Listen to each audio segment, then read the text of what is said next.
There was an idea to bring together a group of remarkable people.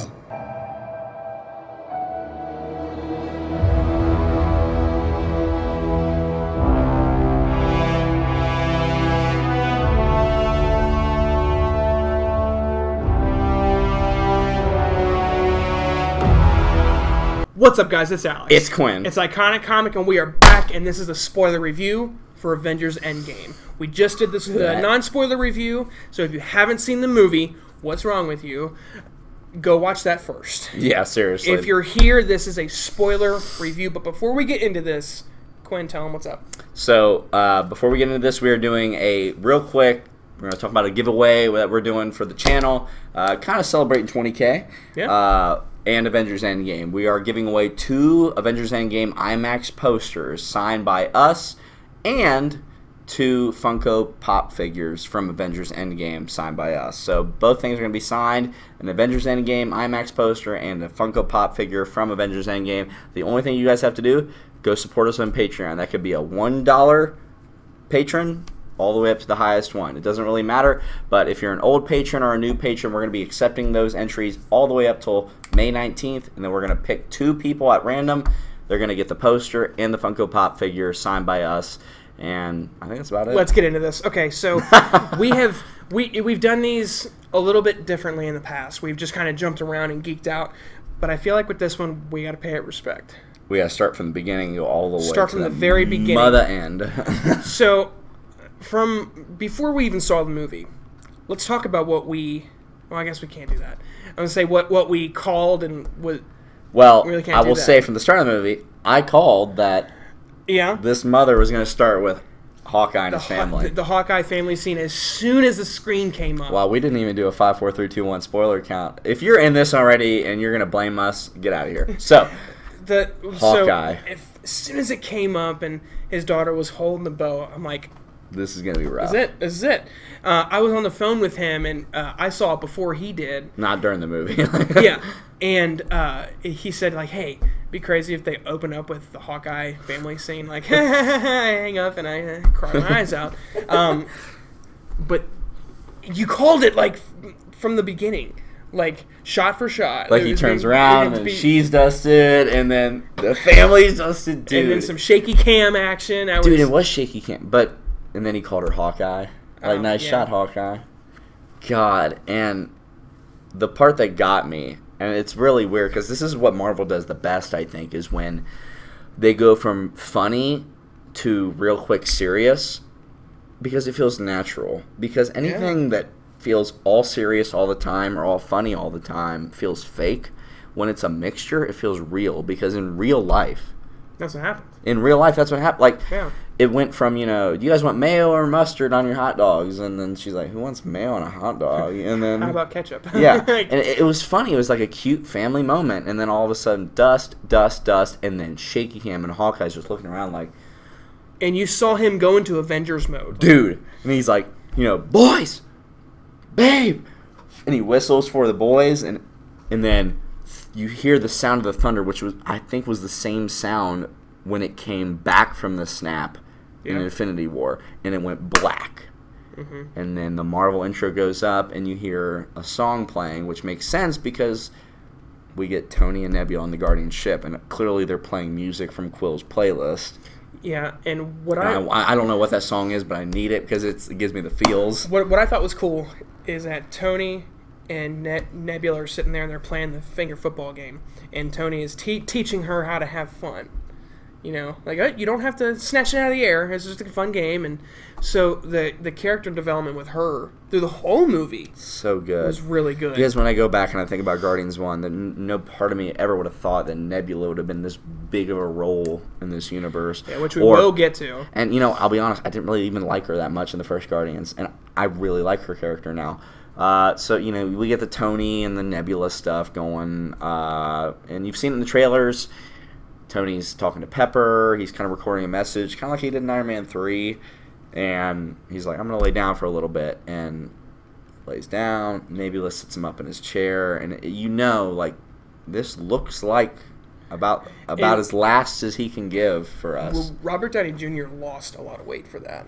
You saw how Well, skinny he was? It may have It been could be. CGI. It could be. I don't know which one it was. If he actually did that, more power to him. That's insane. But and then he's sitting up in Quill's seat, and he's just kind of like sitting there, and then you see this glow, and It's it's Marvel. Captain Marvel. Captain Marvel comes in, and And I will say this from the get-go, without spoiling anything. This is a spoiler review. But without spoiling, because we're going to do this in order. Captain Marvel was used perfectly in this movie. Yes. Just the right amount, and I want more now. I want Yes. more of her. So, Captain Marvel shows up, and then we cut, boom, Avengers compound, and we called it in that special look tease.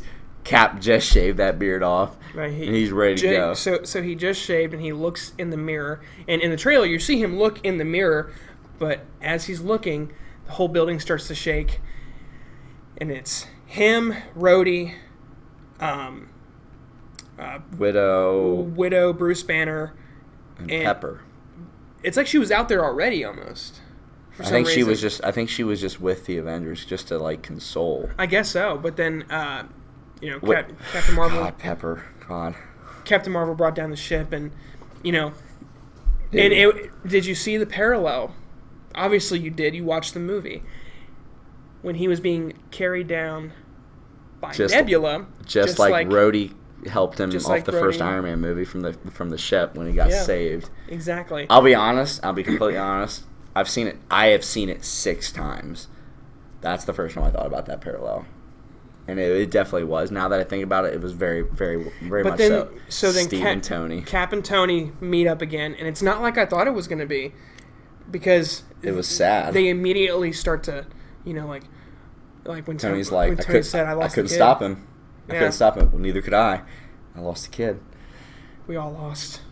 It was very sad. Like, I thought, and again, this is to the folks at Marvel who do this better than anybody in the business.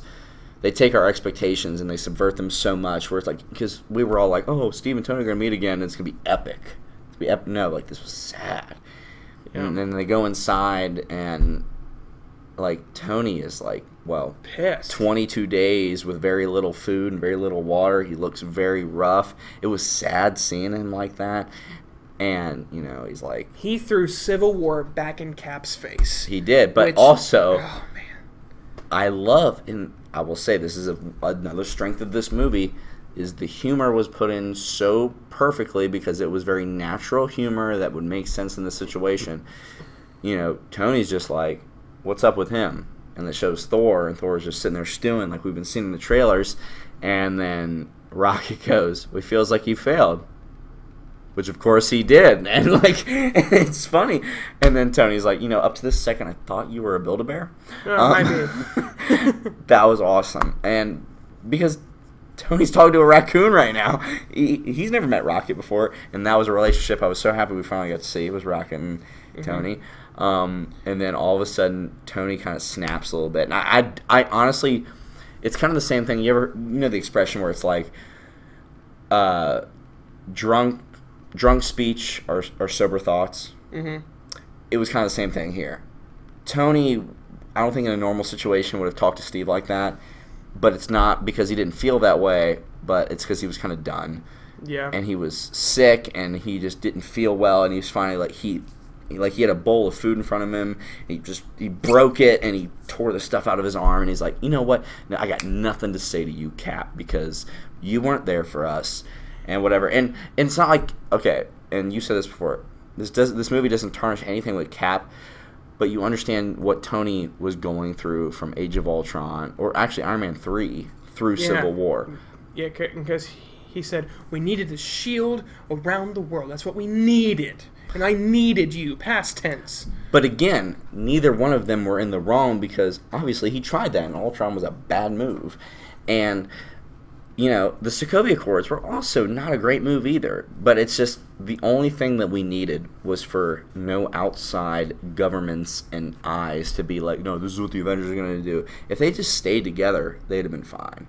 Yeah. So there was a lot of blaming going on, and the one that got me though was when he goes, "I got no trust, Cap, liar." And he said, because the whole Civil War thing, and because, you know, Cap didn't know that Bucky killed his parents, but he knew Hydra did, and he didn't tell him that. And that stuck in Tony's craw. Yeah. So there's this bad blood right from the beginning, and Tony passes out, and it's like, oh God, like it was so rough from the very beginning. Yeah. They put him to sleep, and then the best from the beginning, it goes just like, he's putting breasts, and Captain Marvel's like, oh, I'll be back soon. I'll get him some elixir or whatever from this planet. It's like, where are you going? I'm going to kill Thanos. I love that every Avenger was like, all right, listen up, new girl. It's like, wait a minute, hold on. Like, you don't get this. Like, they verbalized what we would have thought. It's like, wait a minute, you don't get to do that yet. Yeah, like if she would have done that, how pissed would you have been? Well, I wouldn't have been pissed if the movie still would have ended up the way it did. But I love how they're all like, in Rhodey, he goes like, you know, we're all about this superhero life. It's cool, new girl, but there's a lot of stuff we still got to figure out. Like, where is Thanos? They figure out where he is. He's at, you know, his garden. You know, he's got a retirement plan. He like made a new planet. And, you know, real fast off the get-go, they're like, all right, we gotta figure out, you know, we gotta get these stones, we gotta figure this out, and then maybe we can snap everybody back. Mm-hmm. So let's kill him and then get the stones. Yep, and then they all go. So well, let's not skip over. Come on, like, Thor takes a step up. But the way he did it, he didn't even break eye contact. He's eating, puts down the spoon, and you hear the chair scoot back, and he gets up. And then part of the trailer where he walks over, calls Stormbreaker, and she didn't even flinch. I like was this so one. awesome. I like this one. Cut to Cap. Let's go get this son of a bitch. And then, Cut to the Avengers theme and the man. title, which is as epic as it has ever been in my entire life. So then at that moment, I thought to myself, like, man, they're going at him early. Like, it's just going. This is awesome. Which is kind of the way Infinity War was. It was just, let's go, go, go. Like, Yeah. And for the most part, this movie was go, go, go, but it took some good breaks. Yeah. So they get to the planet, and Captain Marvel goes down for recon. She comes back. It's like, it's just him. There's no ships. There's no defense systems. It's just him. Well, let's not skip over. There's very important shots in this movie that have no dialogue, which affect the very end of the movie. Yeah, let's not skip over it like I'm doing. I'm just... Captain Marvel goes down and cuts right back to Steve looking at the compass that he had in Captain America the First Avenger with Peggy. Snaps it shut. We've all seen the trailer. This is going to work, Steve. I know it will. I don't know what I'm going to do if it doesn't. There's nobody there. No armies, no minions, none of that shit. It's just him. Well, that's all we need. Let's not skip over.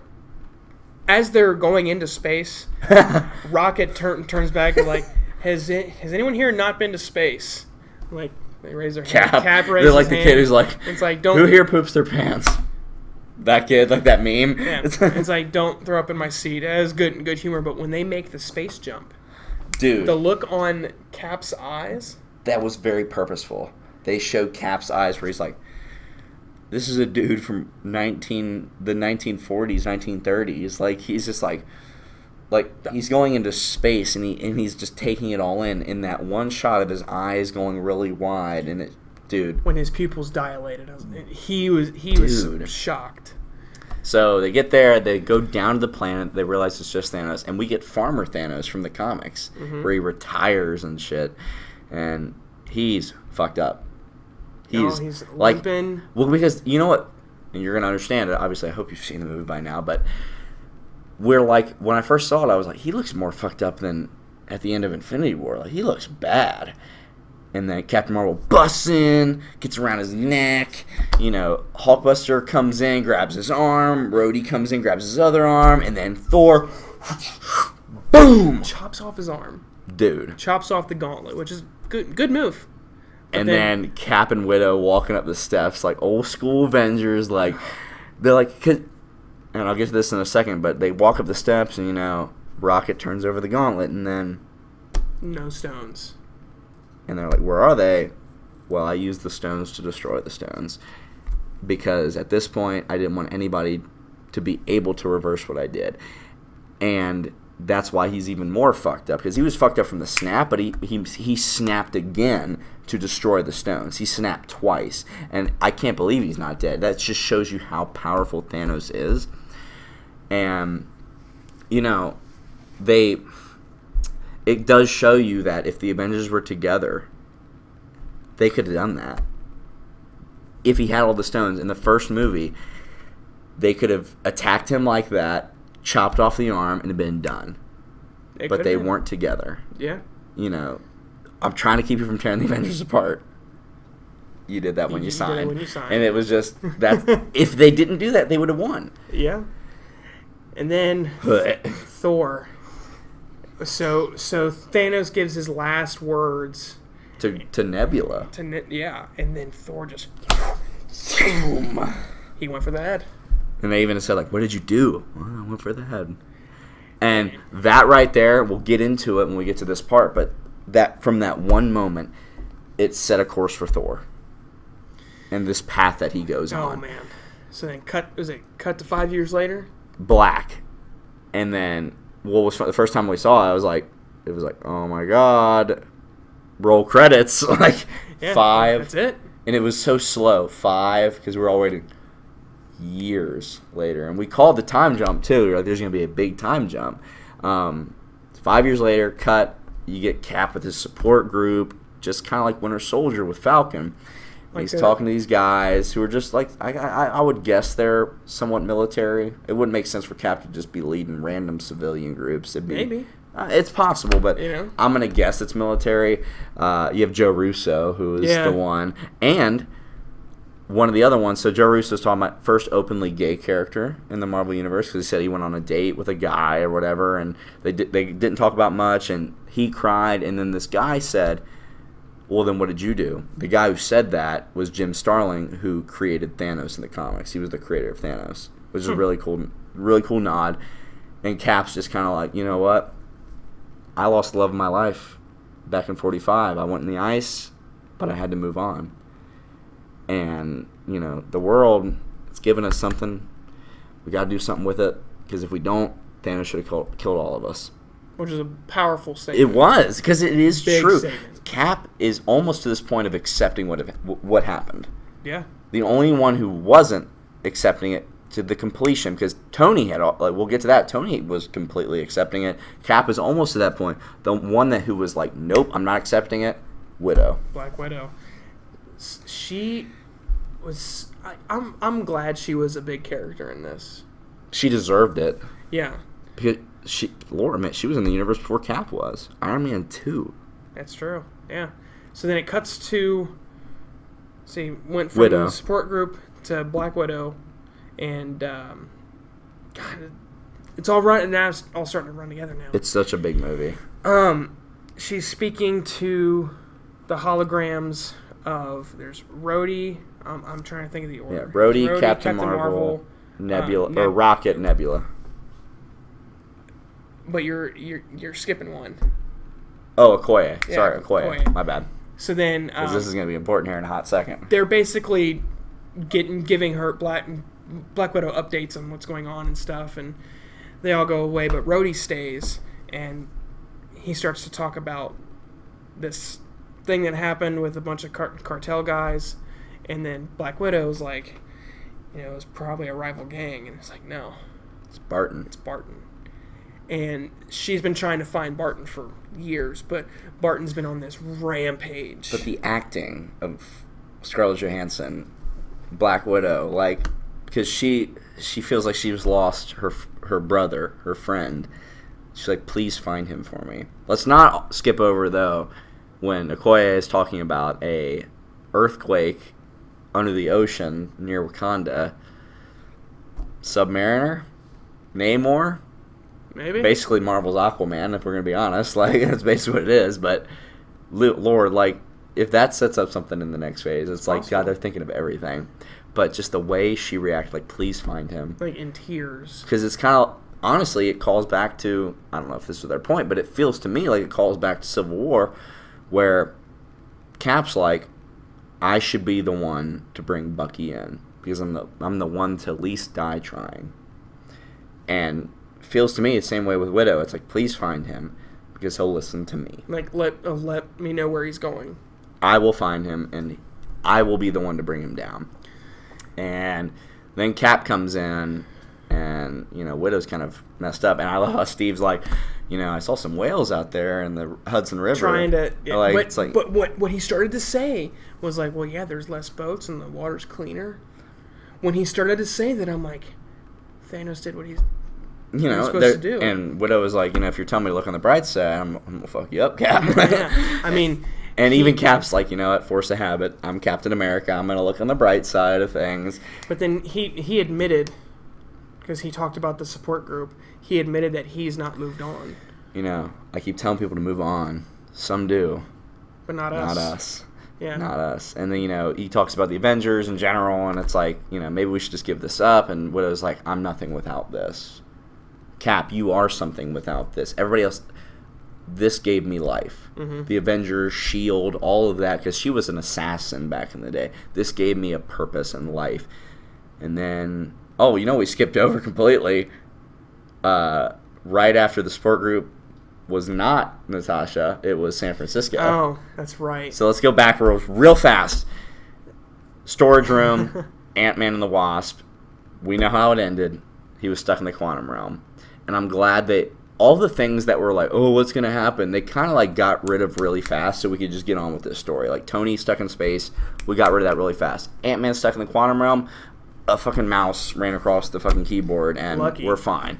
All right, but he comes out, and it's 5 years later, but he's the same age because he was in the quantum realm. Right. He didn't age at all. So he's out. He said it was 5 hours later. And he's like walking around San Francisco, and there's these monuments, the Vanished. And he's looking for Cassie, and he sees his name. And then a very, even more eerie than Hawkeye, him running to his house to find Cassie. And then we've realized that Cassie is now a 16, 17-year-old girl at this point. Mm-hmm. She was 11 or 12 in the last Ant-Man and the Wasp movie. Where's her mom? We don't know. Yeah. So that was actually very... I didn't think about that until now. That was very heart-wrenching. It was like to see him reconnect, because for him it was only 5 hours, but for her it was 5 years of not seeing her dad, thinking her dad was dead. And then obviously she tells him what goes on, and then boom, he shows up. We've seen it in the trailers.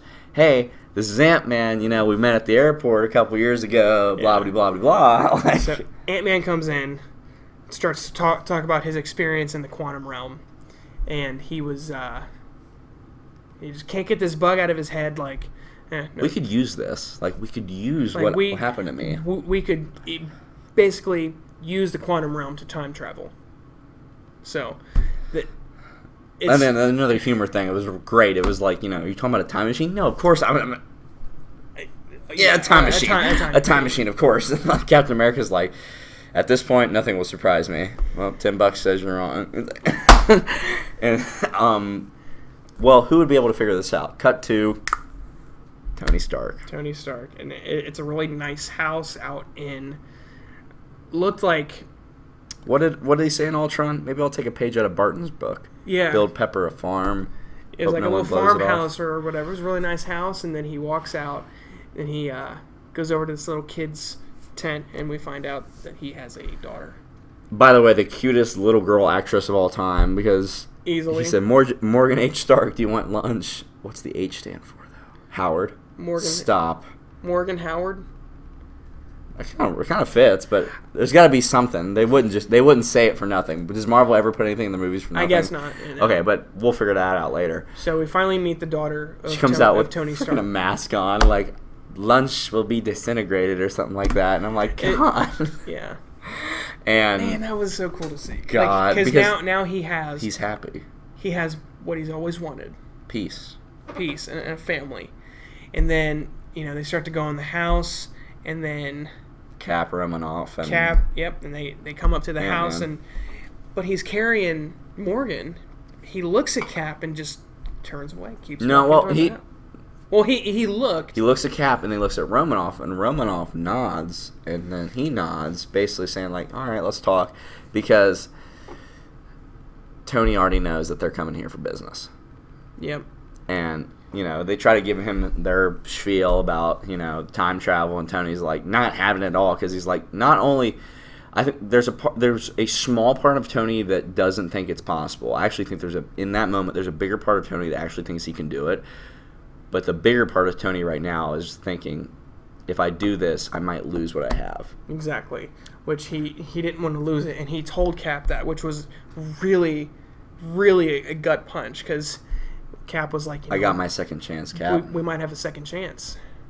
While he's holding Morgan, Right. So then we cut to a shocker, which was Professor Hulk. Because he's like, all right, well, we need a bigger brain. Bigger than his? Boom, we cut to Professor Hulk. Hulk and Banner have become one. And I'm pretty sure I kind of talked about that, too. I didn't think to the extent of this, but I was like... We said one or the other would happen. Either Worldbreaker Hulk or Professor Hulk. And I was like, at this point, they kind of become one, which they did. There's a part of me that I will talk about later that is not disappointed at all, because I think this movie is about as perfect as you get a superhero movie, but there's a part that I was hoping to see, but also when I think about it in the long run, it made sense. So Banner and Hulk are one. They are the strength of Hulk. I don't think it's powerful, though. I don't think it's strong, but they have the brains of Banner. So he's big, whatever. We don't really need to talk about that scene too much, because it's basically like, Banner, come help us with the time travel shit. Yeah. Cut back to Tony, and he's in his cabin, and he picks up the picture of Peter Parker, and that's what sparks. He's like, all right, well, why don't we just see if it's possible? Let's just try it, whatever. I will say, maybe if that scene went a little longer, it would. I mean, it was, again, this movie's about. I don't look. If you're like, you just guys love everything Marvel, fuck you. Yeah, we do. Like, we love it. All right, but look, we pay the price for these movies. We put all the work in. We love these movies. But I will say, I feel like maybe if he would have spent a little more time working on it, like, it would have been like, oh, he finally got it. But I don't know. Maybe he seemed easy to him. Yeah, but it's a 3-hour movie, like, Yeah. But maybe that's not the first time he did it, which it made sense, because he's like, let's try one more. Didn't he say like one more simulation before bed or something like that?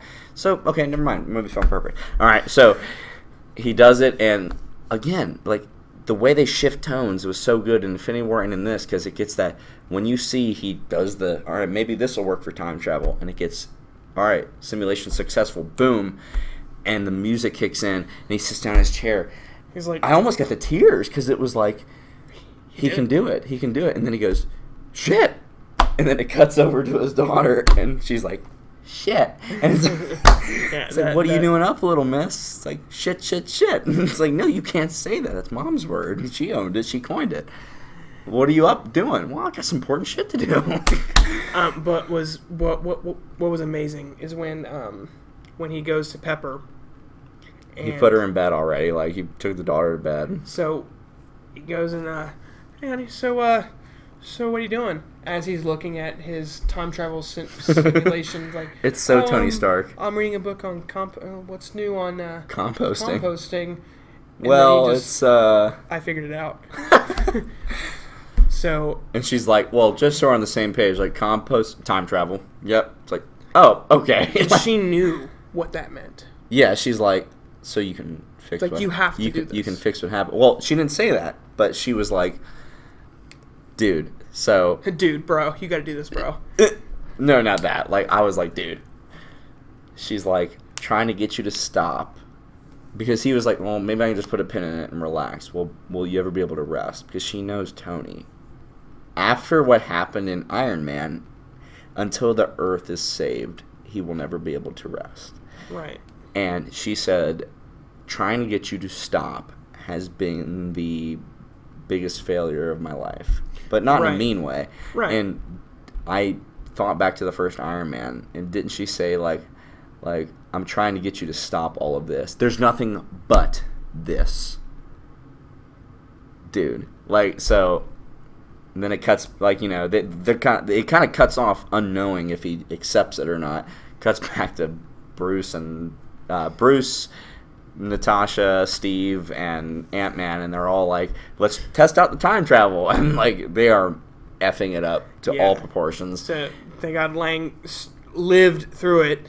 And then Cap kind of walks outside, just defeated almost. Can Can we just say that one of the funniest lines of the movie is Cap, like, because, you know, he keeps changing ages because Bruce is effing this up because it's not his area of expertise. He said it. He's effing this up, and he becomes a baby, and Cap's just like, he's a baby. It's like, yeah, but it's Scott as a baby. Cap's like, what are you doing, bro? But Cap walks out, and you just hear this car driving up, and you know it's Tony. This big Audi commercial. You know it's Tony. Pulls up. Why the long face? Let me guess, you turned into a baby. It's like, yeah. Well, among other things, what are you doing here, Tony? And like, back and forth and back. We're going shot for shot the whole movie. But you kind of have to, though. Like, so you know, but the big part of this conversation is he figured it out. He created a time-space GPS type deal, a way to navigate through the quantum realm, which is what Ant-Man was trying to do from the beginning, and.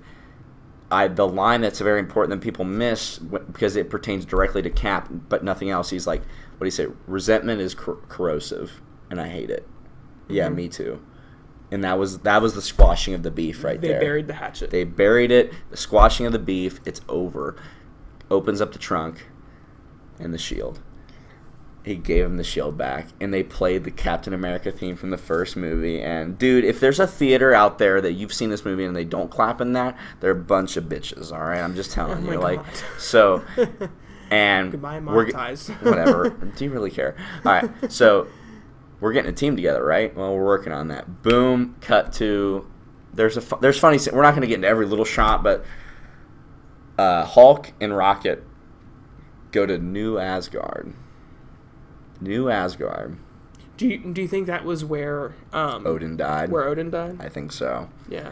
So they go to New Asgard, and boom, Valkyrie's there, which was that was really cool. That was a cheer moment in the theater too, because it was like, holy shit, she's back, because she's very powerful. Boom, he won't see you. Who? Yeah, Thor. Yeah, he won't see you, and he only comes in once a month for brewskis. Boom, they're in Thor's house, and all of a sudden you kind of see Thor kind of walk by, and you see the back shot of him, and then he picks up a beer, it comes up. And dude, he is full-on dad bod frat boy. THICC thick. Like, he is big. But it makes so much sense. At first, it was jarring. And I will tell you, from the beginning, I was like, I don't know if I like this. Like, this seems very like they're going for a joke. But then... like, Thor's kind of drunk, whatever. But then you get Korg and Meek, which is really funny because I love them from Ragnarok, and they're playing, like, Fortnite. It's like, new Master 66 or 69 is on here, and he's like, you know, I'm the God of Thunder. And then he goes back, and Hulk's like, we have a chance to fix this. What, the cable? It's like Thanos. And then, boom. And then it just reeled it all back in for Thor. Like, you ever have, like, if anybody out there, like, you ever have those moments where you're, like, you're just wasted, and then something sobers you up so fast?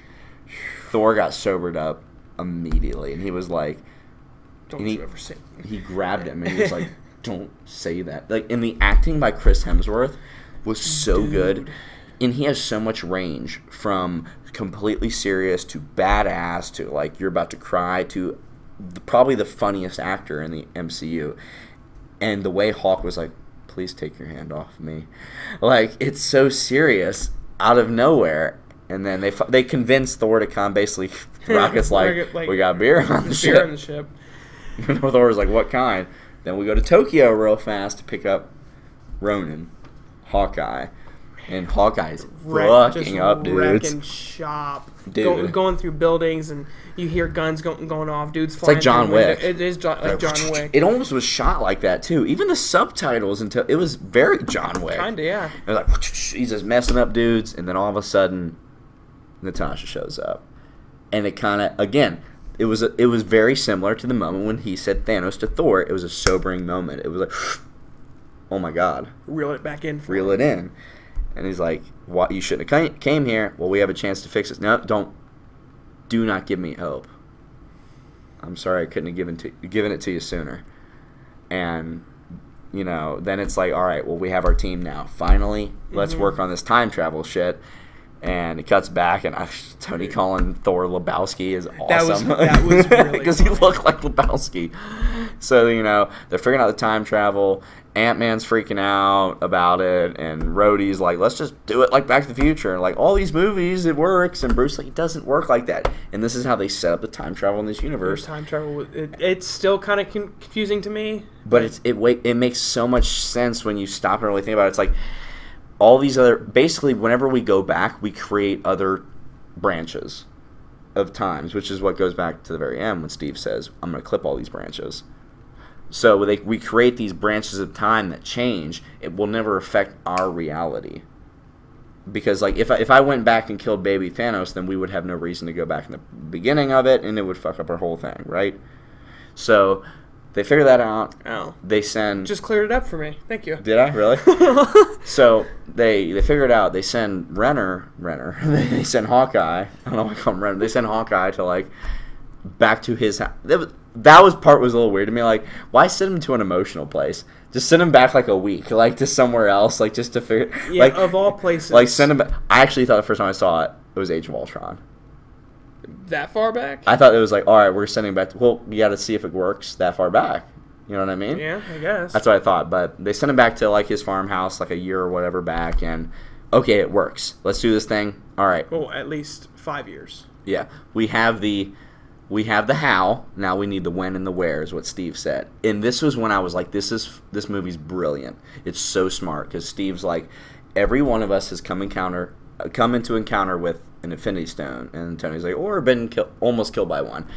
And they've basically set up all these 22 movies how they're going to fix it all because they've been encountering them. So we all know that Thor was about the only one to encounter the Reality Stone. Mm-hmm. So there was a funny scene with him explaining that. And then we know that Peter Quill got the Power Stone from Morag, which was the first planet from Guardians 1.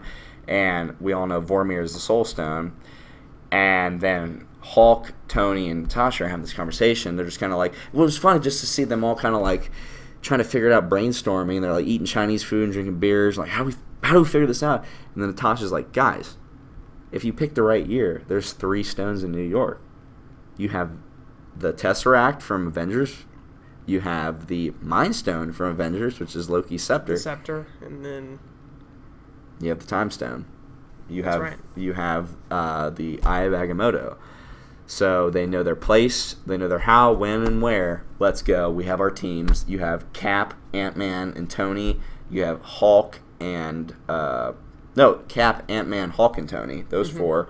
You have Thor and Rocket going to Asgard in 2013 for the Reality Stone, and then you have Natasha, Rhodey, Nebula, and Clint going for the Soul and the Power Stone out in space.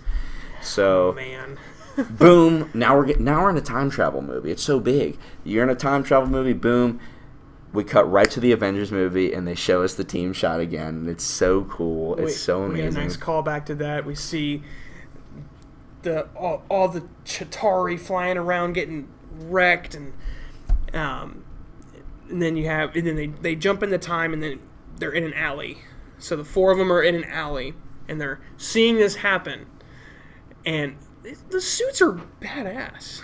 Anybody who says they don't like the Cap suit, oh, what are you talking about, the Quantum Realm suits? Yeah, those are dope too, absolutely. But I'm like, anybody who doesn't like the Cap suit from the first Avengers, get out of here. All right, it's so cool and comic booky, but the fact that they made it very clear that it's like, all right, we're gonna all be kind of wearing our same stuff from the first movie. Like, they did it on purpose, so it's like, just in case we run into people, it looks like we're from this reality. So they're there. It's like, all right, we all know our missions. We all know where we need to go. Let's go. And, we have a funny moment with Hulk where, like, Hulk shows up, starts murders this one Chitauri, like, to death, like, destroys him. And Hulk, like, Banner's like, got embarrassed and... sorry, guys. It's like, maybe smash things on the way. And it's like, rips off his shirt. It's like, all right, I'll play along. Then it's like, all right, the Ancient One. Boom. Big mind blower there. That was really cool. Because it's like, oh, well, because it showed the Sanctum Sanctorum. So I'm like, okay, I see you. I see what you're doing here. But then all of a sudden, I see, like, the Doctor Strange things going out. I'm like, whoa. I was like, oh, wait. These guys were fighting the Chitauri, kind of helping the Avengers, but secretly. The Ancient One is wrecking shop up on the roof, and Bruce Banner comes up and basically tells her, like, hey, I need that the Time Stone. And she does the boom, boom. But what's cool is that she pushed Bruce Banner out. Right. That was really cool. So smart. Brilliant. So smart. So they have a conversation, but the conversation really doesn't happen on screen. Right. Really. Because then it cuts to different things, but let's do it like this just to save some time here. We're going to go from New York to Asgard to the space. So everything that happens in New York we're going to talk about real fast. So they see the end of the Avengers battle, where it's like, they're in a Stark Tower and they're all like got Loki, which is so cool. And I'll take that drink now. Yep. And then Tony's in the tower with Ant-Man. Cap's somewhere lower in the tower, ready to intercept the scepter, and Tony has the funny joke. He's like, Cap, that suit did nothing for your ass. Well, no one asked you to look at it, Tony. And Ant-Man is such a Captain America fan. Like, he's like, you know what, Cap? As far as I'm concerned, that's America's ass. And he flicks Ant-Man onto Tony. They take the scepter and the Tesseract on the elevator, and they tell Hulk, dude, take the stairs, bro. Take the stairs. It's too much. Really funny. They go down, and all of a sudden, then Strike Force came in. Damn. Rumlow, Sitwell, Hydra shows up to intercept the scepter, which explains Age of Ultron. How did Hydra get the scepter? That's how they got it. I tied that in a nice bow. So there's like, all right, Cap, it's on the elevator or whatever. Dude, as soon as Cap got on the elevator, it was a nice callback to Winter Soldier. Because I thought he was about to wreck shop again. I thought he was going to beat some ass. I thought he was going to say, like, under his breath, like... Before we get started. No. Like, I thought he was going to say, like, round 2. But he leans over to... Or, well, he says, like, hey, I'm going to take the scepter. And they're like, wait a minute. Bro, easy there. So then he was so smart. He leans over to Sitwell and goes, Hail Hydra. So then the doors open and Cap walks off with the scepter. That was another moment in the theater where it was like cheers because it was like so brilliant. So he got the scepter. Which was a good nod to that comic book. Oh yeah, where he becomes Hydra. Yeah. So it was kind of like paying homage, and he goes like, that was the first stone. I'm not sure if I can't remember exactly. It might have been the first stone, but it was probably the easiest stone to get. Like boom, he had it. And then Tony's trying to get the Tesseract. So Ant-Man goes inside of 2012 Tony and messes with his arc reactor, and then Robert Redford shows up from Winter Soldier. So Alexander Pierce, dude, they brought everybody back for this movie, and he shows up, and then it's like, oh, there's a distraction, and they kick the thing over to Tony and say, all right, I got it, and then Hulk, he took the stairs, boom, comes out, knocks the Tesseract across the room, and Loki picks it up, the prisoner Loki, and sucks out. Setting up the Loki show, probably, on Disney+, which is going to be really awesome. And then basically Ant-Man and Tony are like, we just screwed the pooch, didn't we? Yep. And then so they lost the Tesseract. And then Banner and Ancient One. Yeah, so that conversation was so cool because, tying it together. We have never really been explained how time travel works with every movie we've seen with time travel. But they explained it so well. Yeah, it's like if you remove this, it becomes a separate... Back to the Future Part 2 is probably the best to explain it. How they, create a separate Biff Casino universe. Yeah. Which, whatever. But, you separate this stone from this reality. It makes a new branch of time. Now, your reality might be saved, but my reality will not be saved because this one will not have its greatest protector, which is the Time Stone, which is really cool to think about, that even though the Tesseract's on Earth or whatever, the Time Stone is protecting Earth the most. So... But the one thing that triggers the Ancient One is he goes, well, why did Strange give it away? And then the air gets sucked out of the room, and it's like, what did you just say? What? Excuse me? It's like, oh. Because I love how the Ancient One knows that Doctor Strange is going to take her place already. She knows, she's like, well, you're about 5 years too early. She already knows that Doctor Strange is supposed to be, what did she say? The best of us. Yeah, so I thought Banner screwed the pooch on that one. Because I thought she was going to just rewrite, but then it made sense because she puts Hulk back in Banner, and now they're good now. And I hope you're right. Basically, is what she said. She gives him the Time Stone, and ballsy move too. It's ballsy move. So they have two stones at this point. There must have been a reason, right? So they have two stones at this point. We'll come back to New York in a hot second. Asgard, we It's Rocket and Thor. This one was a pretty easy one to get to. This was more about Thor as a person, though. I'm really glad this happened, because if Thor was just a drunk the whole time, I don't think I would have liked it as much. No, but like it's not like he was just a drunk, but he was drunk for a reason. He had, again, what more could I lose? He lost more. He lost almost everybody in his life. Like, so he lost almost everybody, and finally he gets to see his mom for a hot second, the day she dies. Gosh. And that was heavy. And clearly his mother is the one that, if anything was any doubt, clearly his mother is the one that taught Loki all his powers. Because she's got basically the similar power set. Yeah. And she shows up, and I love how she, it's like, you're not my son. Well, you are my son, but not the son I know, and whatever. Let's talk. And they talk. Rocket gets the shit from Natalie Portman, which was pretty quick. But this conversation that Thor has with his mom. Man, that was awesome. This set up his character for the rest of the movie and possibly onward with Thor. Yeah, his mom basically told him, like, well, he was really down on himself, like, and he said, I failed.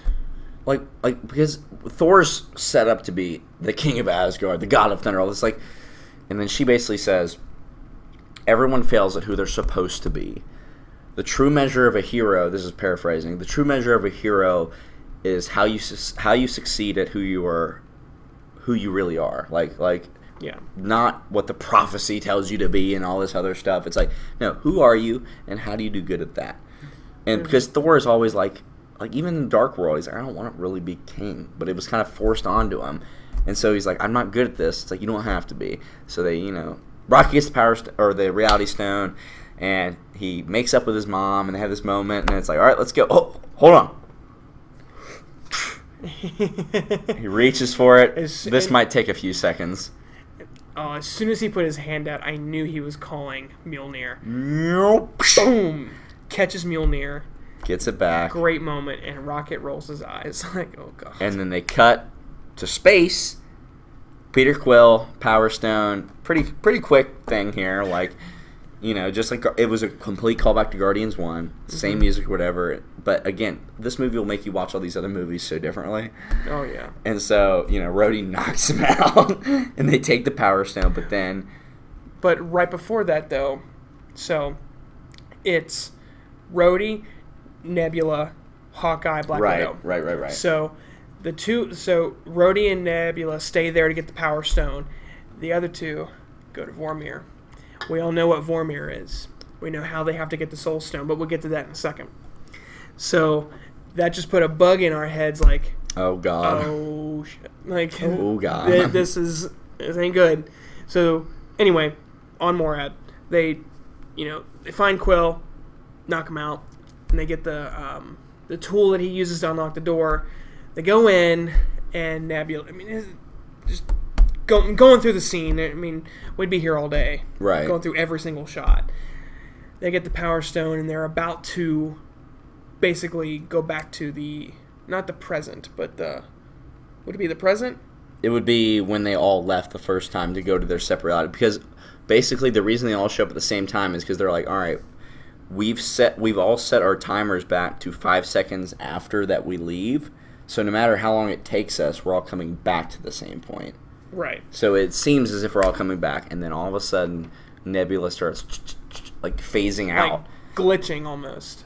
Because Thanos knows the two Nebulas that are in that current time frame are connected by a network, and they're sharing basically a mind right now. So Thanos is learning this plot by the Avengers to reverse something he hasn't even done yet back in 2014. So he's like, all right, well, it's time to put this shit to an end. They capture Nebula, and they get her up there, and it's like, all right, well, we're going to use you, extort you, do all this other shit. Cut back to Cap, and back in New York, and Tony's like, we messed up. Like, we need to find another way to get the Tesseract, but we only have enough Pym particles for a one-way trip. What if there was a way that Hank Pym and the Tesseract were in the same place at the same time? But there was. 1970, New Jersey, the exact same military base that Cap was on in Captain America the First Avenger, and what they went to in Winter Soldier, when they went into the bunker. It was the birthplace of S.H.I.E.L.D. and Captain America. They go there because Hank Pym was a member of S.H.I.E.L.D. We'll skip through a bunch of stuff that we really don't need to talk about, but it's still great. They find Hank Pym. They distract him. Cap gets some Pym particles. All right, so now we have a way to get out. The Tesseract's down there. Tony gets the Tesseract, but someone interrupts him. It's Howard Stark. No one other. It's his fucking dad, oh dude. my god. So he meets his dad, and Tony's blindsided. Tony's so taken back, which, understandably, taken back completely. So then they start to talk, and he's just totally flustered. He shakes his dad's finger, and he can barely keep himself. And this is about the same time when Tony's about to be born soon at some point. His mother's pregnant with Tony, and that's what his dad tells him. And then Tony just out of nowhere, and this is hands down Robert Downey Jr.'s best performance ever is in this one movie, and just the way he goes, "I have a daughter." You know why he said that? Because he wanted to tell his dad that you're a grandfather. He didn't know how to say it, but that's just what he could come up with at the moment. So, he had this little heart-to-heart. He's got the Tesseract. Cap's got the particles. They end up getting back. They have a great conversation. Go see the movie. We're not going to get every line. Go see the movie. So we have the 3 stones from New York. We have the Reality Stone from Thor. We have the Power Stone. And then... I love how you skipped the Cap versus Cap. Oh, shit. I did. So... oh, shit. So Cap God. got this. Cap got the scepter. He got it. And then he's just walking. He goes, "Oh, you gotta be shitting me." I love how Cap is not about language in this movie. He curses a lot in this movie. So Cap sees... "Oh, you gotta be shitting me." Captain America. From 2012. So Cap goes, "I got eyes on Loki." He and thinks then it's he's like, Loki. "I'm not Loki." And I don't want to hurt you. And then... immediately they start fighting. Shield to shield. The hand-to-hand combat was phenomenal. And old Cap, 2012 Cap goes, "I can do this all day." And then the new one's like, "Yeah, I know, god damn it." Like how we all love that it's a pump-up line, but Cap at that moment was like, "Jesus, I know, I've said it enough." How did he beat the 2012 Cap?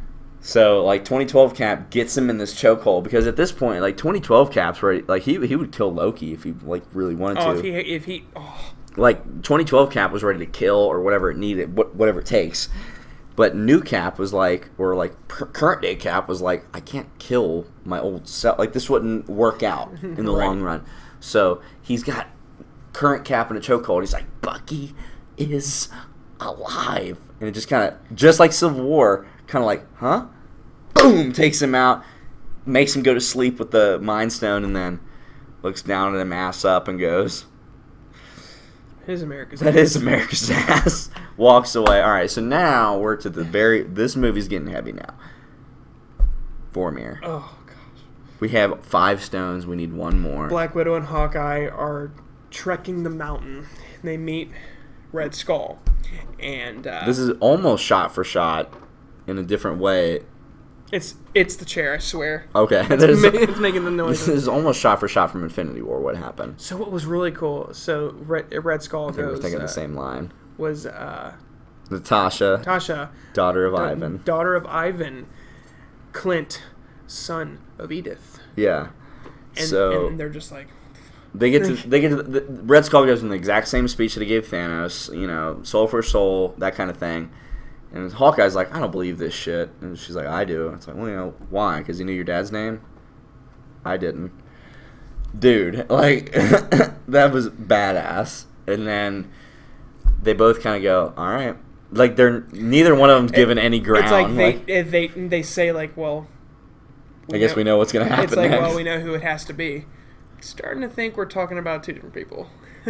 So they have this great fight, and it was very perfectly choreographed, where you think, "Oh no, it's this one. Oh no, it's this one." Clint takes her down. "Tell my family I say goodbye." She takes him down. "You tell him yourself." And then he takes the arrow, blasts her away, jumps off, and then out of the very last second, I thought Hawkeye was gone. And then the last second, Natasha grabs him, attaches something she stuck it in there, to his side because it hurt him. like, but to save him, stuck this thing in, attached to the rock, and grabbed his hand. And I think she actually did grab him. I think she grabbed him on purpose so she could say goodbye. Oh, yeah. But then if you notice, like, she wasn't holding on to Clint. Clint was holding on to her. Mm-hmm. And then she just said, "Let go. It's okay." And but he didn't really have much of a choice in the matter. Yeah, and she kicks off, and there she goes. I would honestly say, to me, more emotional than Thanos Gamora in the first movie. For sure. And it's Jeremy Renner. He killed that scene. It was so emotional because of the way he acted it out. It was amazing. So, exactly what... Dude, and I will never get tired. In a theater... I mean, it's going to be great when we see it at home, but in a theater, both in Infinity War and this movie, when the music builds and it's the Soul Stone scene in both movies, and that you see that white flash and the... Mm-hmm. I will never get tired of that. Nope. So, he's got the Soul Stone. Everybody comes back, and it's like, did this work? Like, we got all the stones. And then Hawkeye just drops But to they're his all, like, knees. excited. They all look around like, oh, it worked. And then he just boom, drops to his knees. And the first person to say something, Banner, where's Nat? And then nobody says anything, and it cuts to the Avengers outside just kind of mourning with it. And they're all kind of talking, like, whatever. Oh, the line, did she have any family? And Steve said, yeah us. Dude. And then, Hulk's pissed. He's like, throwing shit. They're all grieving. But Thor is not accepting it. He's like, no, we have the stones. We can reverse this, whatever. Just go back and get her. And then Hawkeye is like, you know what? You grab your hammer and you go up and you talk to the red floaty guy because I did. Yeah. And I lost her and she's not coming back. And that was heavy. We got to make it worth it. And then Cap, of course, stands up. We will. And then they start to make the gauntlet. So Tony makes like an Iron Man gauntlet. Nanotech, so it can fit so anybody cool. Kind of deal. It was so cool how he did it. And they fit all the stones in. It's like, all right. Rocket, boom! Like, scares Tony. It's like, right there it is.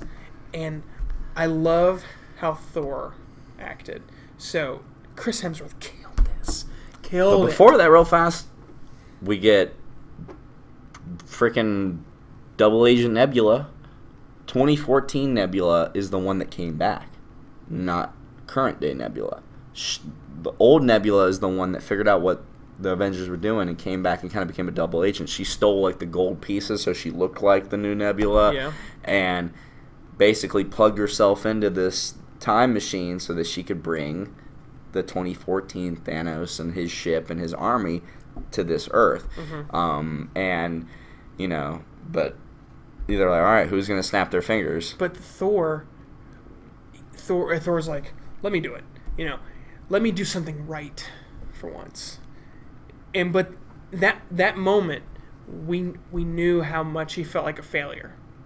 So he wanted some redemption, but then it's not just a matter of snapping the fingers. And they all knew that but Thor. It's like, no, you're in no condition to do this. And Banner was the one like, listen, pal, we all saw what those stones did to Thanos. It almost killed him. I'm the only one that's, going to be able to survive this, maybe.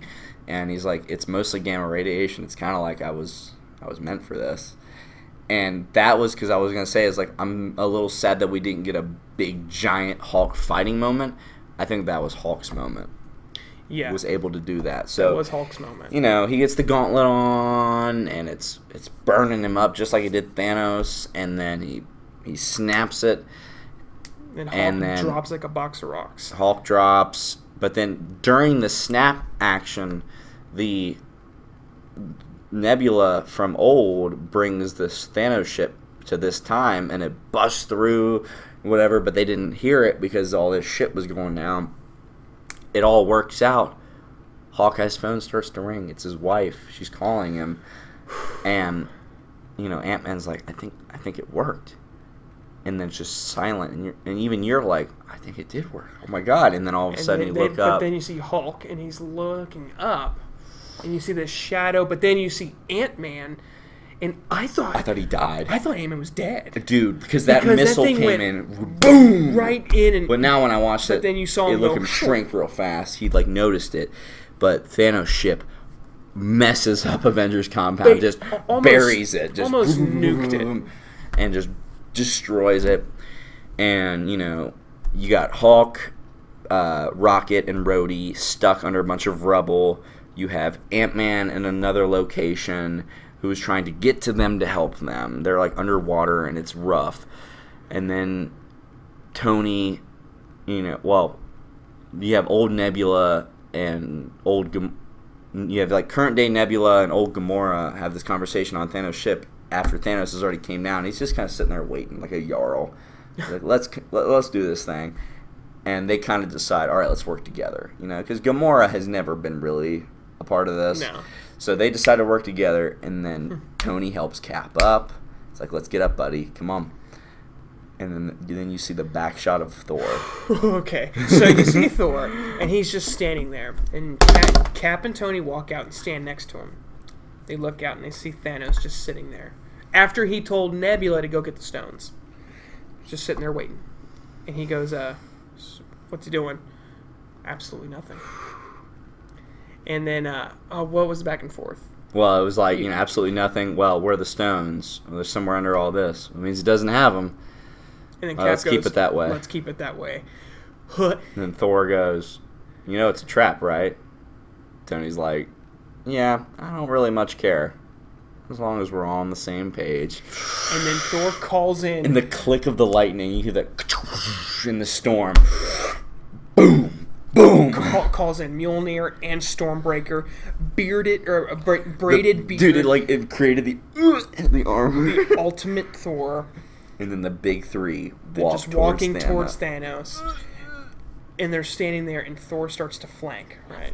I said the same thing. I was like, dude, Thor's flanking. Thor's flanking. So then they start talking, and Thanos basically tells them, you've ruined my first plan, so I'm done with that plan. I'm making a new plan. Because with this world that he created, half the people still remember, and they can't thrive. So he's just gonna wipe everybody out, clean slate, and make a new universe. Where he's God. Where he is basically God. Where they don't remember all the bloodshed. A new universe. A grateful universe. And then Cap goes, born out of blood. Well, they won't remember that because you won't be alive to tell them. And then you get Thor, Cap, and Tony just going at him. Oh my God. Cut to, Hawkeye trying to escape the same aliens from Infinity War. He's trying to get out of there, and he does, and he grabs the gauntlet because it landed next to him, luckily. And then Nebula comes up, and he's like, oh, here, take it, or whatever. It's like, that's the wrong Nebula. Wrong Nebula. And then Gamora and current day Nebula show up and basically try to convince her, no, work with us. And she goes, he won't let me. Which is, you feel for her, though. Yeah. And then Nebula kills Nebula. It's like, boom. Which was awesome, because, without that moment, it would have went to shit. Yeah. So, boom. And then, Ant-Man's on his way to rescue the Hulk and Rocket and Rhodey, and you really don't know what happens until later. So then cut right back to Thor, Tony, and Cap. And Thanos is wrecking shop. And he doesn't have the gauntlet either. He's OP. Thanos is so powerful. He's wrecking them. He smacks away Mjolnir. And, Tony's like, Thor hit me. He opens up his back for, the energy. And Thor takes Mjolnir and Stormbreaker. Creates a power surge. Blasts him. Cap does, a spin butterfly kick and whatever. Boom, and just, But he knocks Cap, 50 yards away. Knocks Mjolnir away. Knocks Tony, and Tony's kind of knocked out. Tony's knocked out. What Thor threw Mjolnir and grabbed Iron Man. And put him in front of it. Boom. So Iron Man's down for the count for now. Friday's wake up. Goes over to Thor, starts just beating him down. It looked bad. Thor calls Stormbreaker. Thanos looks back, grabs Stormbreaker, and the blade is going through the armor of Thor. In this moment, we've been waiting for this moment since Age of Ultron. We see Mjolnir just start to lift. It lifts up. And you think, oh, Thor's calling in Mjolnir. And it hits Thanos, boom! And then Captain America. Captain America wielding the shield in one hand, Mjolnir in the other. And Thanos looks shocked. And he starts spinning it.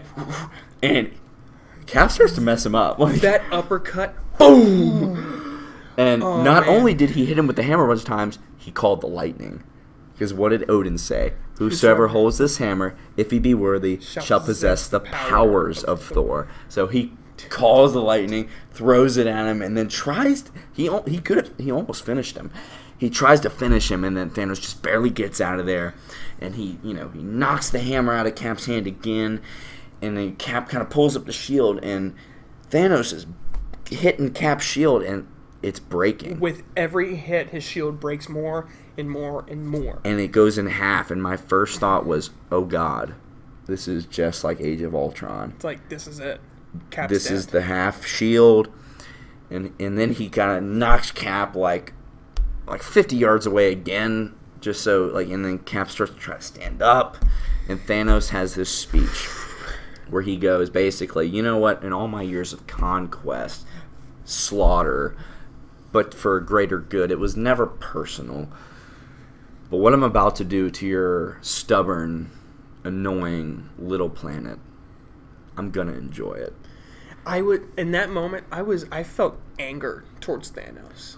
I was actually angry at a fictional character. I was mad that he said that. And then Cap stands up, and he tightens the shield, and he's just looking at. And Thanos brought the Black Order. He brought millions of He brought the whole army. Aliens, Leviathans, all of it. And Cap and he looks at all of dude, it like the shot. It's Captain America right here, and then everybody else, and that one shot of Cap, and he's just looking at him like this is the end of Cap. It's like this is it right here. And then he takes one step forward, and you hear Cap, and you're like, and the first time I saw him, I'm like, what the hell's that? I thought it was Rhodey on the radio. Cap, can you read me? And then he says it. On your left. Oh, big epic moment. Portal starts to open, Doctor Strange style behind him. Black Panther, Okoye, and Shuri walk through, and you're like, oh, this is happening. Like, as soon as that happened, I went, this is happening. Like, and then you see, like, a bunch of portals opening, and then you get Doctor Strange, Drax, Quill, Spider-Man, Mantis, all of them coming in. Then you get, like, Bucky and Groot, Falcon. You get all the Asgardians, Valkyrie on her freaking, like, what are those called? The flying horses? The unicorn? Pegasus? Those kind of things? Not unicorn. They get, like, Valkyrie's on her flying horse. You get all of it. All the sorcerers are coming in. Pepper, boom, lands. Oh, my gosh. And you know what? A part of me deep inside went, like, I'm surprised I don't hate this. I love this. Like, I love that Pepper has this suit because we know she can fight because of Iron Man 3. Mm-hmm. And that in the beginning of the movie, she's like, Tony's like, this is an anniversary present I'm making for Mom. So she has a suit, and it's everybody, dude. Every single person we've ever seen. It's the team shot back. To end all team shots. Wasp comes in, and they're all taking their stance, right?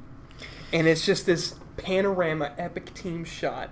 And then Cap. Oh, wait, and then Ant-Man pops up. Oh, Giant Man. Giant Man. He has Hulk and Rocket. He saved them. He ended up saving them. And then it starts the panoramic. Everyone is taking their superhero stance. Cap finally says, Avengers! Calls back Mjolnir. Assemble. Charge. And then they all charge. The greatest superhero battle of all time. And they do a one-shot, just like they did in the first Avengers. They go through almost every hero and show them wrecking some shop. And it's just awesome. Like, they had a great moment with Cap and Thor where Cap had Mjolnir. He threw it to Thor. Thor threw him Stormbreaker. And then they wreck shop for a little bit. And they look at Thor goes, Here. Give me that one. You get the smaller one. And then, or the great moment between Tony and Pepper back to back. That was amazing. So it would take way too long to get into every single hero moment, but there's so many. You just go see it. You owe yourself. I would literally pay. this may sound crazy. I would pay $200 right now to own that scene. That'd be cool. To just own it so I could watch it over and over again. So Scarlet Witch. Oh yeah, Scarlet. Forgot Dude, she popped she in. gets a moment later. Yeah. So the biggest thing that happens in this battle, other than just craziness, is the gauntlet run. I call it that for a reason. So Clint has it, and he's running. He's trying to get it to safety. Like, Cap, what do you want me to do with this thing? And Cap's got the half shell. He's pinning it. He's like, get it to safety. Pulls in Mjolnir. Like, it never gets old. And then, Banner's like, no, we got to get it to a time, we got to get to the quantum realm or whatever, and, well, he broke it. Well, not our only one. It's the van. So it's like, all right, let's get it to the van. Let's get it to the van. Like, all right, well, hey, Scott, you think you can get it there in time and, buy us some time? And then Wasp gets right next to him. It's like, we're on it, Cap. And because she was the one that made fun of Scott, you call him Cap. Oh, that's cute. Like, of course. And then she kind of like, yeah, it's kind of cool to say Cap. And, Clint's running with it. And then all of a sudden he gets knocked down. And then you see, boom, Clint, give it to me. And it's Black Panther there. And sorry, I'm so excited. Gives it to Black Panther, and he's running, he's doing stuff, and then he kind of gets knocked by Thanos. The whole time he's getting shot, he jumps, boom. He gets hit by Thanos, and he gets knocked back a little bit, and it's like, oh, it's Thanos and Black Panther, but all of a sudden, boom, Scarlet Witch is in between them. You took everything from me. It was really cool what he said. It's like, I don't even know who you are. Oh, you will. Oh, God. And she starts just wrecking him. She could have ended it. Yeah, if it weren't for what he did in a second. So, Black Panther's running, and then all of a sudden it's about to get to Maul, and Spider-Man gets it, grabs it, lands, activate instant kill. Just like Spider-Man Homecoming. He never wanted to use it, but he used it, and he's like... Those legs are like... Just murdering dudes, and then Thanos is about to die. Scarlet Witch has got him here. Scarlet Witch has him by the haunches and tearing off his armor, and then he says rain fire. And then Corvus Glaive goes but sire, our troops, let's just do it. And he's willing to kill basically all of his army just to make sure he survives. Right. Starts firing down. It's blasting everybody away. Spider-Man still Spider-Man's like, I got this. I don't got this. So at this moment, they're all pretty much getting overwhelmed. Just like the first Avengers. They're all getting overwhelmed. Can we talk about the one moment though? Spider-Man's getting overwhelmed, and then Cap goes, "Hey, Queens," throws Mjolnir, and Spider-Man webs it and takes it for a ride, and he's going, but then somebody cuts it, boom, he falls, everybody's starting to get down, and then, Groot gets knocked out, and then Rocket, like a dad, goes over and is like, ah! Silence. All the guns from the ship point up. They start shooting up into the sky. No one knows what's going on. And I was, the first time I saw it, I was like, what the hell? What the hell? What are they shooting at? And then you see this white light just... Something's entered the atmosphere, and then you see it, and you're like, oh my God, they set it up perfectly. I'm going to be gone for a while. Well, she's back. Captain Marvel came in. Wrecks Thanos' ship, wrecks that, and brings that in. Dude, her with the short hair looks so badass. I love it. She looked really good. And she comes up, boom, and then the ship goes down, and that was the first time we've ever seen Thanos. Yeah, goes down. Yeah, it's moment. And then Cap, Danvers, we need an assist. Comes down, and Peter Parker's like, hey, I'm Peter Parker. Hey, Peter Parker, you got something for me? Yeah, I don't know how you're going to get it through all that.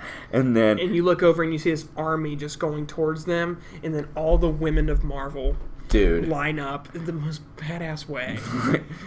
But I don't know why my favorite is because they're all there. It's don't worry, she has help, and it's all of it. And then Wasp, and she's cocking her fist, yeah, let's do this shit. And they go, and Captain Marvel busts through, and they're about to get it there, and then Thanos blows up the van. It's like, God, we were so close. Knocks Captain Marvel away, knocks Tony away, gets the gauntlet, about to snap. She grabs it again. Headbutts her, boom, and she's just like, she didn't even, bitch, come on. Yeah. But grabs the Power Stone, boom, just genius on his part. Dude, that was a good idea. Knocks her away, and then puts it back in, and he's about to snap. And Tony looks at Strange because they had this conversation before where it's like, hey, those 14 million things you saw, is this the one we went? Well, if I tell you, it won't. Which is what I said when we did the commentary. It's like, why doesn't he just say, don't worry, we went, because it won't happen. And then Doctor Strange just looks at him and goes, this is it. Because without telling him what he needed to do, Tony knew what he had to do. He knew. So it's like, this is it. He showed him the one, and he's about to snap his fingers, and Tony grabs the gauntlet, and to this, like, up to like the point when what happens. I'm like, how are they gonna win? Like, because he knocks Tony again, and then he goes, I am inevitable.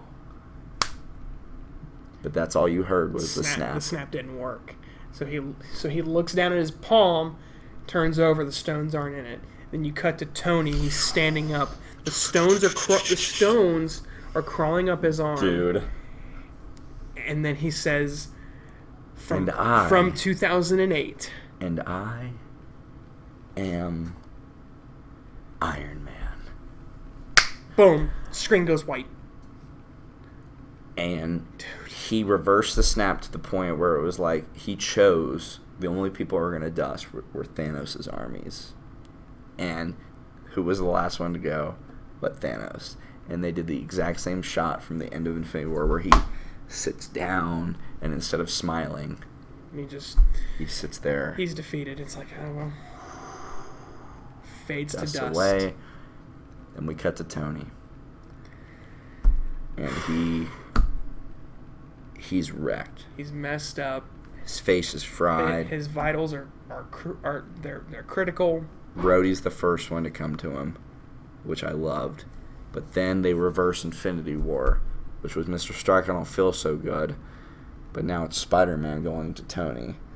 And Tony doesn't feel so good. Like, Mr. Stark, we did it. And Tony at this point can barely even speak, which is... it's really sad to think about. He's to this point where he can barely say words. He's almost not even comprehending what's going on. And Tony's like, just like Cap in the first Avengers, we won. Mr. Stark, we won. And then Pepper kind of moves in, and she tells him, Tony, it's okay. You can rest. Oh, man. He can finally rest and then now. I love how she didn't cry. Until he was gone. Because she knew, like... She didn't want to see that. She wanted to make him feel better. And then as soon as he left... Then... Great acting by Gwyneth Paltrow. Oh my god. Everybody started breaking down. And then when it showed Cap and Thor breaking. And then it cuts to... Well, we kind of cuts to this montage of like, we get like, Hawkeye reuniting with his family. And then you get this voiceover of Tony. I'm just like, oh, just dig the knife in deeper. Why don't you? God. And he's basically... It's kind of reminiscing these 10 years. Like, he's like, I never would have thought 10 years ago this universe would be this big and whatever. And like a nod to the whole MCU. And they show Black Panther with his mom and Shuri. And they show Ant-Man with Hope. But also older Cassie, which means this is a permanent thing. Like, Peter Parker is still 16, 17, and all of his friends have grown older or whatever. Or I guess, because it's been 5 years later, and he was brought back the same age. Yeah. So I don't know what they're going to do with that. I didn't think about that. Yeah. So I'm assuming all the people from Far From Home who are his same age who were in Homecoming got dusted too. Maybe. And, and then it cuts to Tony's house, and he's a hologram. And he's basically, this was kind of his eulogy kind of deal, his own eulogy. Yeah. And he's like, I just wanted to record this just in case something happened to me. And then he just tells Morgan, he's like, hey, I love you 3,000, which was something that came to him. And then it's the little funeral. They put a little thing on the water to send out, and it's his first arc reactor from Iron Man 1. Proof that Tony Stark has a heart. It just floats away, out. And the camera work was really cool here. So it turns back. It turns back to the people, and the first one is Pepper, which makes sense. And then it was Tony and Rhodey, or sorry, Rhodey. He's dead. Rhodey and Happy. Mm-hmm. And then I can't remember the order exactly, but Cap and Thor. So it goes through every group of Avengers. So you get them, you get like Ant-Man and his groups, like Hank Pym and all those guys, and Wasp. You get Black Panther's Panther. group. You get the Hawkeye's Guardians. Family, the Guardians first. Then it goes over to Hawkeye's family, and then it goes over to Scarlet Witch, Bucky, and Sam. And then right behind them, Iron Man 3. Iron Man 3, the kid grown up. You get Harley. Was that his name? Harley? I can't I think it remember was his name Harley. now. I think it was Harley. Yeah, so you get him grown up, and then behind them, what really shocked me, one, you get Hill. Agent Hill, and then Ross showed up. And then Captain Marvel's just standing there on the steps because she didn't really know him. So she makes sense that she's the last one, but she's still there. And then Fury walks in, which is the one that gets me because it's like he's like the grandfather of all these people. And he walks in. Boom. So that was Tony's vignette. He was done. And then you get his daughter saying to Happy, like hey, you hungry? It's like, yeah, well, what do you want? Cheeseburgers? And then as soon as did you see his eyes though? He looked up and was about to start crying again, because all the way back to 2008, what did he want? An American cheeseburger at a press conference. So then you get Thor, and his was pretty quick, which makes sense because he's still alive. He basically says, he accepts, like I'm not king. I'm not supposed to do this. Like, this is not my destiny. I want to be who I am. So he gives the mantle of king to Valkyrie for New Asgard, and basically says, deuces, I'm going with Guardians of the Galaxy now. And he had a great scene. We won't get into too much detail, but you have a great scene with the Guardians. But a very key part was when it first showed the Guardian ship, Quill had Gamora up, and it said searching, because where's the Gamora from 2014? I think Guardians 3 is just going to be like Star Trek 3. Star Trek 3, the search for Spock. Yeah. Guardians 3, the possible. search for Gamora, basically. Yeah.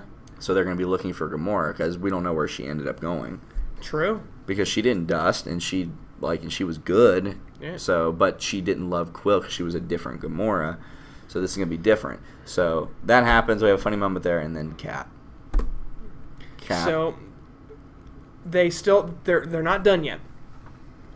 Hulk and Hulk, Banner, and Cap, they have to return all the stones. So they put all the stones in this little briefcase and tells them, they have to go back to the exact moment we took them, or we will create a bunch of bad timelines, basically. And so Cap's like, well, I will clip all the branches. And Sam and Bucky are there too. And Sam's like, I'll come with, just because that's how Sam is. Like, Sam, I'll come with and help you. If you want me to come with you, I will. And it's like, no, I got to do this on my own. And then he goes up to Bucky, who already knows. And Bucky says, I'm going to miss you, buddy. Hey. What do you say? He's like, don't do anything stupid. Until I get back. Don't do anything stupid until I get back. Cap says it to Bucky this time. Bucky says, how can I? You're taking all the stupid with you. And they hug, and it's like, Bucky knows what's about to happen. We know what's about to happen. Yeah. So Cap picks up Mjolnir, which never gets old. And then... so then he goes back in time to put the time stones back. And Sam was like, so how long is it going to be? Like, for him, as long as it takes. For us, about 5 seconds. So he's counting down 5, 4, 3, 2, 1. Nothing happens. Cap's not there. And so they're freaking. But Bucky's already smiling. He's like, he's smiling. And Sam's like, get him the hell back now. And Bucky turns around and goes, Sam. And to this moment, I thought to myself, as soon as Bucky turned around, I'm like, he had a date. Yeah, the first time I saw it, I thought it's gonna be his grave there. Oh. Yeah, that's what I thought it was gonna be, but I like this much better. Yeah. So it turns, and it's a very you can't really tell who it is from behind. At first, I thought, oh, it's Skinny Steve. Oh, you thought? Oh. Yeah, I thought it was Skinny Steve. Wow. So, and then Sam and Bucky walk up to this just random dude apparently sitting on the bench there. And Bucky goes, because Bucky already knows, because he's talked with Steve about what's going to happen. He goes, go ahead. Tells Sam to go up. And it's old. Woo, hold on. It's old Cap. It's old Steve Rogers. He's like 90, 100 years old at this point. And or even older, because he was like 30 when he went back. Like, so whatever. So he's old Steve Rogers, and basically Sam's like, the only, I'm glad you. Well, what did Cap say? He's like, after I put back the stones, I wanted to try some of that life that Tony talked about. Tony talked about, and it's like, I'm really happy for you. Because Cap has sacrificed so much. Like, he never got a life. He was frozen. He fought Nazis and Hydra, and then he was frozen. He woke back up, and he had to go through 4 Avengers movies, 3 Cap movies. He's done nothing but fight his whole life, and he finally wanted to rest in peace. And he, he's like, I got some of that life, and Sam's like, I'm just sad I won't live in a world with Captain America. Yeah, about that. He rolls over the shield, and he passes the mantle off to Falcon, which was a big moment. We have a new Captain America now. And I'm so okay with it because Steve gave it to Sam. He's and he like, said, I'll try do it my on. best. Try it on. You're like, how does it feel? Like it belongs to somebody else. Well, it doesn't. It belongs to you. Thank you. I'll do my best. That's why it's yours. Because he knows that Sam will do his best. And the way he like not to be weird, but like put your hand out for a handshake. So the way he like does an old man, like he's here, and then he puts the other one there. And then you see the wedding ring. The wedding ring. And it's Peggy, but he goes, "You gonna tell me about the girl?" And he goes, No, I don't think I will. Because that's his. Well, Cap has always told everybody everything. Everybody knows about Cap. He's like, no, this is for me. This is mine. And then the very last scene of this Avengers saga, we cut in this very slow shot. You hear this old-timey 40s, 50s music playing, and Cap finally gets the dance. And he's dancing with Peggy in his living room. In their own house. And he married the love of his life, and then we fade to black. He finally got what he wanted. And we got what we wanted. What a movie. So satisfying. It is the return of the king, the return of the Jedi, the finale of all finales, and there's nothing. Ooh, what did you say? This is our generation. This is our generation of Star Wars. It is, because this is something we're going to show our kids. But even bigger, because it's 22 movies. It's not. I just got choked up because now I'm thinking about my future kid and starting them at Iron Man. And like seeing them laugh and cry. But again, this is not the end. Like keep going. We're Far From Home comes out in 3 months. But, so we just went through the entire movie. And I hope you guys enjoyed that, because it was quite a journey to do that again. And I remember our Infinity War spoiler review was 1 hour 7 minutes. This one is 1 hour and 30. So it makes sense. So we just basically did the full movie in half the movie's time. So. Jesus. Oh wow! Gosh, man, this was an event. This wasn't a movie. Please go see this movie. This was an event. Please go see this multiple times. Support this movie, man. All right, well, before we do go, I want to remind you guys about our giveaway that we're doing. I talked about in the very beginning, but we're giving away 2 Avengers IMAX posters and 2 Funko Pops from Avengers Endgame, signed by us. Yeah, I don't know how much you guys care about that, but signed by us to 2 random patrons. So go support us on Patreon. We are if you're already a patron, you don't have to enter again. If you're not, go become a patron, support the channel. And on May 19th, we'll pick 2 random patrons. I mean, if you're here with us for this long through the video, kudos to you. Yeah, right. Like, seriously, that's awesome. Oh, man. Is there anything else? The score, we couldn't score it. If you watch a non-spoiler, we know we couldn't score it. What I said was we couldn't put a number on it. The only number I can put on it is 22. This is the 22nd movie of a 22-movie saga. The grading scale that we used to use doesn't do it justice. So, go see this movie as many times as you possibly can. Part of the journey is the end. That was so cool you ended like that. Yeah, but then you ruined it. Right, let us know what you guys thought down in the comment section down below. Make sure you guys like, comment, share, subscribe, so that you don't miss anything from this channel. And make sure you guys stay tuned. Stay iconic. And cue music. Holy Grail.